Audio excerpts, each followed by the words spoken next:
Good evening and welcome back. I'm your host, Melvin Thompson. I'm the executive director of the Endeleo Institute. This is By Any Greens Necessary, our show that revolves around our farmers market at Trinity United Church of Christ. We're located at 400 West 95th Street in the beautiful Washington Heights community. Our farmers market is located right across the street at the corner of 95th and Normal. For anybody that's using their Uber or Lyft, it's 467 West 95th Street. So keep that in mind. We do our farmers market every Saturday morning from 8 a.m. Got to get there early, 8 a.m. to 1 p.m., rain or shine. We have African American farmers from Pembroke, Illinois, who drive 60 miles and bring all of their harvest to the South Side and engage our community like no other. It's an amazing experience of people coming together, eating healthy. We have other vendors that sell anything from lotions to perfumes to jewelry. It's really almost a flea market type atmosphere, only there's healthy food involved. And so I would encourage you in the last, I think, 5 weeks that we have left. Seems like the summer is just over.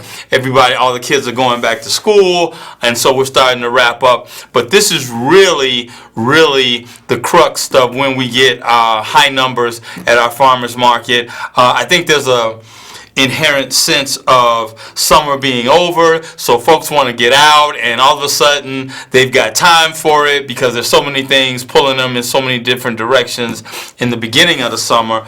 But now we're starting to see those numbers really creep up. And so I would also add that this is going to be an especially important Saturday at the farmers market because our church's prison ministry, our wonderful prison ministry that does just amazing work in terms of outreach.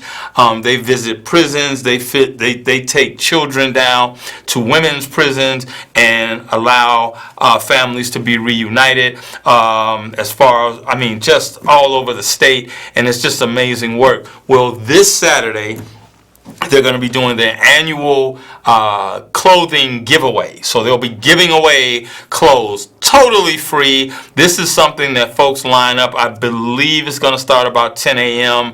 Our farmers market will already be up and rolling by 8, but there are typically lines that are waiting outside the gates because we're going to be right next door in the other parking lot just east of us, east of the farmers market. And so folks will be lined up because the quality of these clothes are very good. We have some wonderful donations, and there'll be no shortage of quality clothes. And I'm always reminded of the video, and I wish I could show it to you. It's a bit too long, but there's a video of a young man who about 3 years ago got some clothes, got a suit from the clothing giveaway, had the presence to come back and share with me at a farmer's market on a Saturday that he bought some clothes. He wound up going to talk to his local alderman. His local alderman told him about a job. He wore the suit that he got free from the free clothing giveaway and wound up getting the job. So if that's not a testimony, there are none, because you never know how you are impacting someone's life. And this was someone who just donated a suit not knowing where it would end up, but it ended up with a person who needed it, used it. And that's the other thing. I mean, it's one thing to get a resource and not put it into operation, but this brother, got this suit, wore this suit, and got the job, right? And so when you talk about farmers markets and priorities, one of the reasons that we struggle as a community around getting folks to eat healthy and getting folks to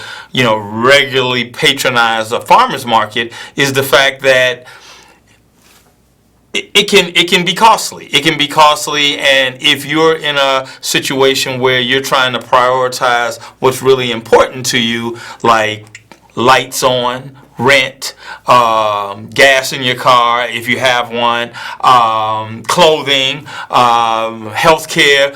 There's any number of things, and they will tend to take priority or precedence over maybe going out and buying, greens or string beans or potatoes. That might sound strange to some, but people have to make those choices on a regular basis. You've heard the story about people choosing pharmaceuticals, their drugs, their medications over, whether they buy food or whether they pay rent. I mean, it can get to that expense and to that extreme, and so we really understand that, and so we're trying to make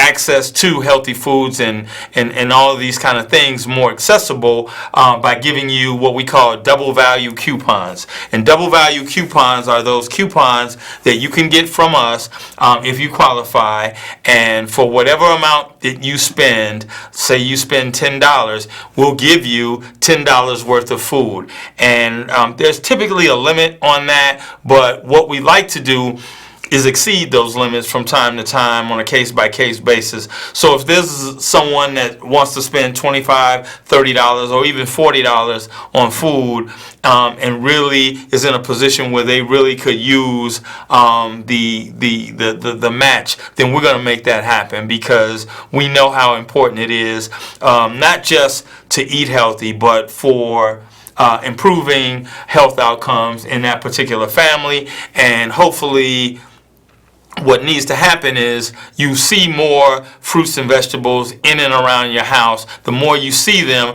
the more you're likely to cook it, the more you're likely to eat it, and the more you're likely to come back, because string beans just taste like they're good for you, right?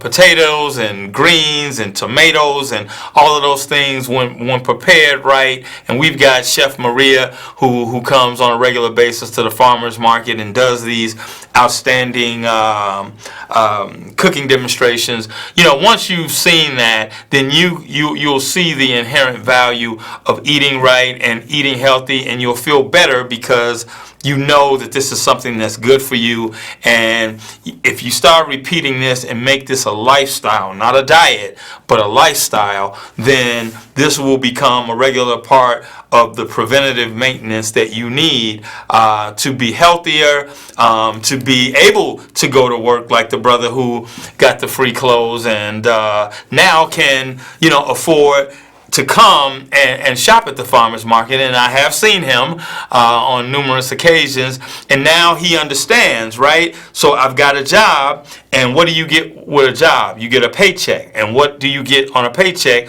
but a breakdown of what Uncle Sam takes from you before you even see it, and the other things that come along with that, like expenses for health care. And you want to be active in terms of maintaining and preventing any diseases from coming into your life. So you certainly want to eat better, because you can see the bottom line. The more that you're expending energy and time and money in the doctor's office, your healthcare expenses are certainly going to skyrocket, and you'll see it, because there's only so many things that are covered when you go to the doctor's office, and anything outside of the scope of what they cover is going to be on you. And so, there's links to all of this, and that's why it's very important. The farmers market, as much fun as it is, as much camaraderie and keeping the dollar circulating in the community and supporting black farmers who are, struggling, particularly this season. This has really been a challenging season for farmers in general, and if it's that way for farmers in general, then African American farmers are probably seeing that threefold. So beyond all of those benefits, the health benefit lies at the bottom and the foundation of all of this, because if you can stay out of the doctor's office, then you can stay away from medications, the high cost of it, the dependency on it, and the fact that we're now in a pharmacy desert. That limits the times that you're going to need to travel outside of your neighborhood to spend money on prescription drugs. And so these aren't the most ideal circumstances. We don't have grocery stores in our community. We don't have these pharmacies, but we do have a semblance of healthy food. And so we're going to be working as an organization going forward to work with the corner stores that do exist in lieu of having a full service grocery store in our community. Is quite expensive to build, and now major grocers are not seeing the feasibility of building this gigantic store, with the exception of a few. I know about the one in Woodlawn, and that's wonderful, and I'm glad to see Woodlawn residents get it. But there's a sea change going on with grocery stores now, and with so much online and delivery, and just the technology now. Is it really feasible, and where will grocers be in the next 10, 15, 20 years, maybe in the next 5 years? How relevant will they be in terms of a regular mode of folks driving to a grocery store, loading up their carts and bringing things home? It's the 21st century, and that's where we are. And so, in absence of those grocery stores, which I don't see coming back to our community, there are certainly some alternatives. There's the return of mom and pop stores that could provide healthy food and healthy fruits and vegetables. There are a number of different ways that we can do that. We can certainly, and what we're looking to do at Endeleo is to support a year-round farmers market that Trinity would hold, where it's throughout the year, and folks could always know, for whatever is harvested throughout the winter, and there's technology to grow all kinds of things during the winter months now. It's a viable alternative, and every day we're seeing that. I believe in Pullman, there are all kinds of technology of growing food on the roof and all of these things, and so there are ways that we can still manifest the things that we need in our community. Our pastor always famously says, we don't lack resources as much as we lack imagination. And I fully subscribe to that. I think we just don't spend the time that we need to figure out better ways to live our everyday lives. And so it's back to school time. September always conjures up starting fresh and starting new. In terms of our organization and community development, we're doing so many different things along the 95th Street corridor. You've heard me mention it many times. We have these wonderful partnerships now with the Chicago Transit Authority around our newly renovated record Red Line station at 95th and the Dan Ryan. It is just amazing, and there are byproducts of that are going on right now. We're about to do this really community engaged workshop around parcels that are in and around that neighborhood. So we're really excited about the utility of having a world-class transit station. Obviously, the Red Line extension is going to be happening in the coming years. I was just with the president of CTA yesterday, as a matter of fact, on the west side, and just talking about the number of jobs. I was at the CTA Construction Career Fest yesterday, and trust and believe there are opportunities that CTA has right now. If you're looking for opportunities, I would suggest you go on their website or find out.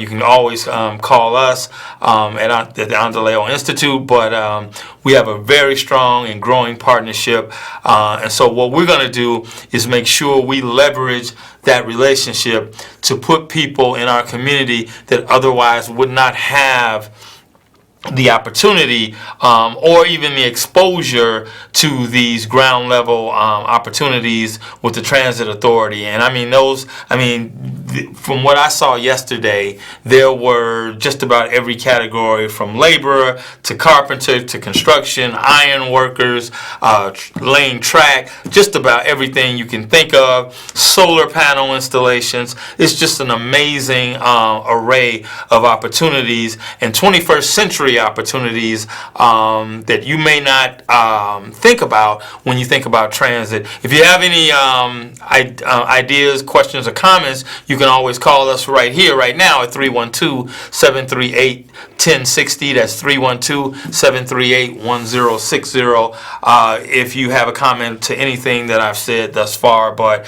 I mentioned September.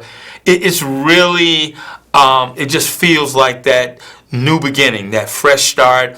Kids go back, they get those free haircuts and all of those things. I mean, it's really a chance to start anew, and it doesn't just, it's not just relegated to students. I think just about everyone in life should look at September and the fall as an opportunity to restart, start over, start something new, just give something. I mean, as the weather starts to change and the weather gets a little cooler and fall starts to roll in, we're spending more time inside, and that's the time when we tell our young people that we mentor and oversee our programs. We tell them, use that time to get smarter.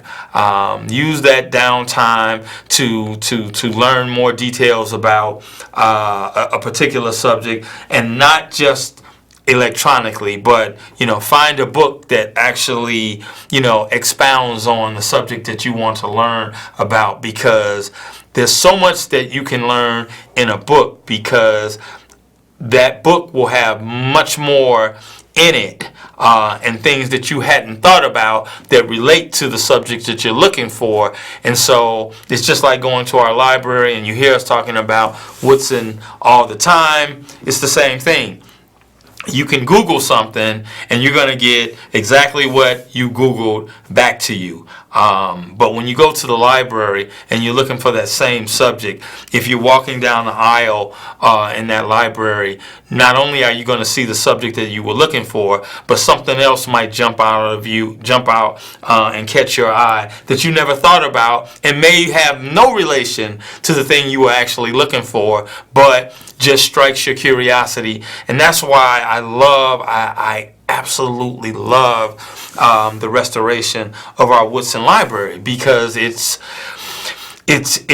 so awe-inspiring to be in a space where you can learn about your history, you can learn about science, you can learn about STEM, you can learn about community organizing. Right now, there's an exhibit about the Illinois Black Panther Party.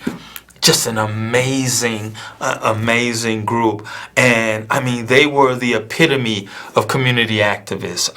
You don't have a full appreciation of the breakfast program and all the community related programs. And yes, oversight of the police. I mean, they served to keep an eye on the treatment and the behavior of the police department. And that wasn't something that the police department, took to liking, and obviously there was a violence component assigned to it. And I mean, there's a rich history that goes so much farther beyond the headlines. And so I would encourage you, come to the library, find out about that history. I believe it's running all the way through December. It is an amazing display.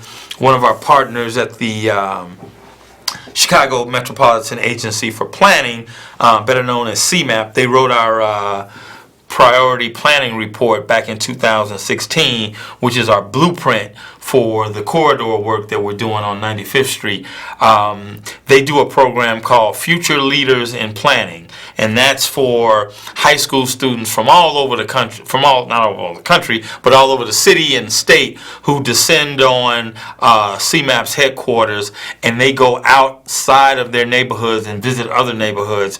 And recently, earlier, about a month ago, they came to the Washington Heights community, and we were able to host them them not only at the transit station, but they walked all the way from the transit station to the Carter G. Woodson Regional Library. And so it was wonderful to see that there were so many young people, probably 38 students, mostly just a handful of African Americans, and I'd like to see those numbers, go up and increase, because we certainly need more African American planners from our community to make decisions and recommendations on the communities in which we have planning. And I mean, you can't do a community without planning it first, and who better than someone that comes from that community? So we had 38 kids come from CMAP and do this tour, see the station, and then walk down, see the corridor, see the needs, see the assets. I'll never forget one of the young people said, I don't see any graffiti on any of the buildings. And I thought that was interesting, and that just tells you about what you get used to seeing and how you normalize what you see, and then someone from outside of the community comes and shows you a different picture. And I welcome that, because those things are helpful. They noticed things that there wasn't a lot of awnings on buildings that we have on 95th Street. And so these are things that are helpful to us, that come from the minds of young people who, are not really stigmatized by the past, only see what they see from the communities from which they come, and then just, have questions about it. And then on top of that, at the end, they came up with recommendations and designs, all within that little hour and a half that they spent with us. And I can tell you, all of their recommendations were really supportive of revitalizing the corridor. And then some of them even came to us and said, hey, we'd like to help you even more, Melvin, and what can we do? Let's stay in touch. And so it's just an amazing, and I take my hat off to CMAP for doing that. We've had some young students participate in that, and so we're really excited about getting that youth and that energy to help us do the work that we're trying to do, because we can't do it alone. We have a very small staff, and to hear people who authentically want to engage and have ideas, we really welcome that. So they got a chance to come through the Woodson Vivian Harsh collection and see that Black Panther, that Illinois Black Panther exhibit in that display, and they were mesmerized by it. I'll bring some pictures of it next week and show you, but they were really taken aback. And then Beverly Cook, one of the archivists, she's just one of the best that's ever done it, came in and did an impromptu history, and encourage them to, when you come and visit a museum, or wherever you are, not just the Vivian Harsh collection, but wherever you are, try not to see everything in one day.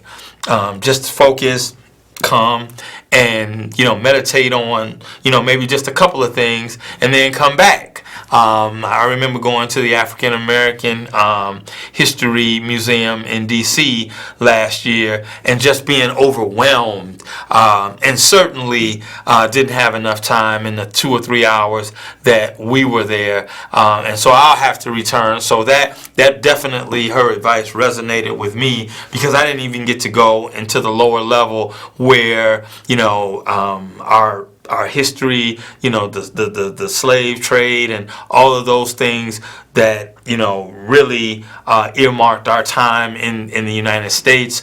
I didn't even get a chance to really visit that, so I'll certainly be going back. And I know that our church has taken our Isutu ministry that mentors young boys from 8 to 18, just returned from that museum, and I'm looking forward to talking to them. So there's just a there's just a multitude of things that we can start doing to educate and re-educate ourselves about our culture, and I think it's healthy for our souls, not just our brains, but to know our history, and to be fortified by the knowledge that not something that someone told you, but something that really you found out for yourself. I'd be remiss not to show you.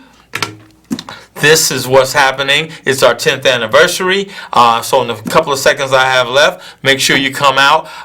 The free clothing giveaway is also this Saturday. I believe it starts at 10 a.m. Get there early because it's going to be right next door to this, our farmers market. We're going to be out there from 8 a.m. to 1 p.m. There'll be clothes. There'll be giveaways. We're expecting a really strong showing. And so this is Melvin Thompson from the Endeleo Institute. And we'll see you next week, but we'll also see you Saturday. Enjoy.